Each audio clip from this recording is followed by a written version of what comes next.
সামনে ইলেকশন, সেটা আইনজীবী হোক, পেশাজীবী হোক, যেখানে যত ইলেকশন হবে প্রত্যেকটা জায়গায় আওয়ামী লীগের পক্ষ থেকে আমরা কন্টেস্ট করব। এটা আমাদের সিদ্ধান্ত।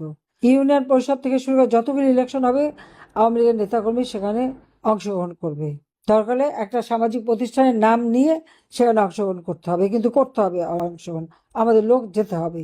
আজকে মানুষের ভাগ্য ছিনিমিনি খেলা হচ্ছে, জীবন মান আজকে অতিষ্ঠ হয়ে যাচ্ছে, আর নির্যাতন নিপীড়নের সীমা নাই, কোনো পরিবর্তন নেই। একটা নির্বাচনের খেলা হয়েছে, নির্বাচন আদতে বাংলাদেশের মানুষের জীবনের মানের কোনো পরিবর্তনও হয়নি, উন্নতিও হয়নি, হবারও আশা নেই। যে নির্বাচন নিয়ে এত কথা শুনেছি দিনের ভোট রাত্রে, আমরা 12ই ফেব্রুয়ারি ফ্যাসিস্ট ইউনূসের অধীনে যে নির্বাচন দেখলাম, সে নির্বাচনে কি দেখলাম? 12ই ফেব্রুয়ারি নির্বাচন, 11ই ফেব্রুয়ারি সন্ধ্যার থেকে সেই সান্ধ্য নির্বাচন দেখলাম, সান্ধ্য ভোট। তখন থেকে ভোট দেওয়া শুরু, ভোট দেওয়া হয়ে গেল।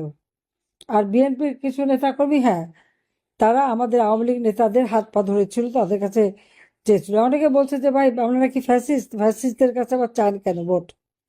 কিন্তু আজকে যে ক্ষমতা এসেছে, চোর চোর চলে গেছে, আর ডাকাত বসেছে। যাক, আমি এটুকুই বলবো যে আমাদের সংগঠন যতই নিষিদ্ধ করুক, ওই অবৈধভাবে ক্ষমতা দখলকারী, অসাংবিধানিকভাবে ক্ষমতা দখলকারী ইউনূসের ওই আওয়ামী লীগকে নিষিদ্ধ করবার কোনো অধিকার নাই। কাজে আমরা তো এই নিষিদ্ধ মানি না।